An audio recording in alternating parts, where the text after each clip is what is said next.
everyone. I know this is the last week of school, so what I want to do is I want to play a quick Jeopardy game. So I'm going to make a video. It's been very difficult to do things on Microsoft Teams. So what I do is I made a bunch of index cards.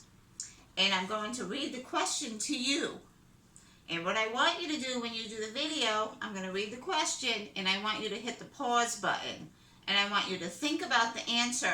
You can either write it down on a piece of paper or just keep it in your mind, and then I'm going to tell you the answer.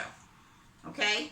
I'm not going to stop. I'll wait like a couple of minutes, but you need to hit the pause button because I'm going to tell you the answer, but I want you to try. Okay? All right, our first question is, what is the imaginary line on which the Earth rotates? It rotates on its axis. We learned that in science. Remember that? Now, I want you to tell me one of the layers of the sun.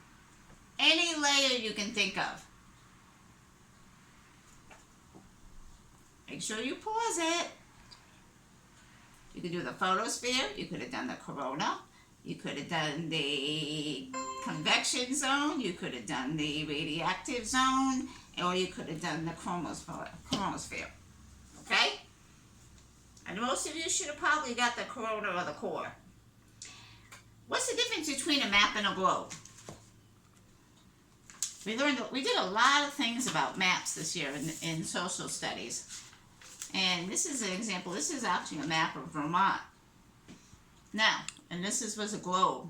This is all I have in my house right now. But, so what's the difference between the two? Can you tell me one thing that's different between the two?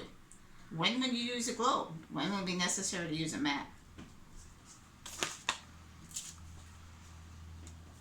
If you were to use a map, because when we travel, we want specific locations. We want to know streets. We want to know avenues. We want to know tourist attractions. We want to know directions. The good thing about a globe is that it shows you all the continents and oceans. And you can get an overall look at different countries. But the problem with the globe is, when I'm looking at a globe from this side, I can't see the other side. So a map will give me an entire vision of the entire world.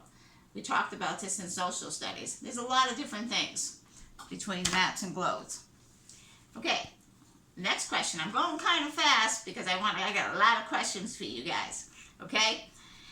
What's the name of our galaxy?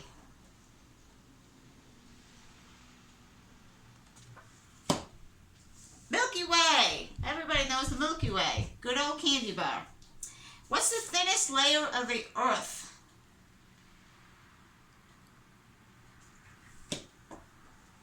The crust. We live on the crust, remember? It was only maybe about 100 miles deep. What is the prime meridian? Prime meridian. Why do we have a prime meridian? What does it do? What's its purpose? It divides the Earth into the eastern and western hemispheres. I believe the prime meridian goes right through England. What do economic maps provide us with? We talked about the different types of maps. There's road maps, climate maps, political maps. What did I tell you that an economic map will provide us with? An economic map provides us with goods and services. What does our country produce? If we come to Massachusetts, Massachusetts makes a lot of cranberries. If we go to Saudi Arabia provides us with oil. Tells us what goods, service, and natural resources are in that specific place. Keep going. What are the 4 layers of the Earth?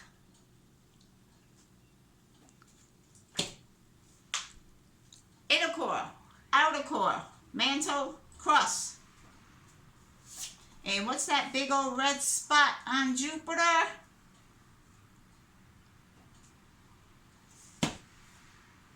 It's a massive storm. Massive storm, spinning and spinning and spinning and spinning and spinning. Now, Jaden did his project on the sun. What do we call the large flares of energy that loop back from the sun to the sun's surface? They go around. I'm not sure if you can remember this one. I'll give you a clue. It begins with a P. Provinces. Let me ask you a question. Where's the northern hemisphere?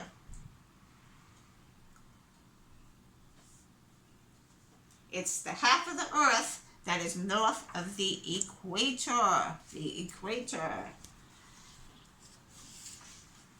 What type of map shows you boundaries?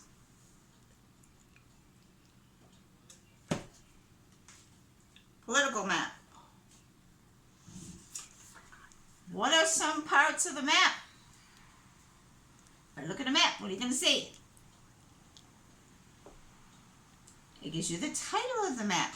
It gives you a compass roads, cardinal directions, intermediate directions, symbols, a map key.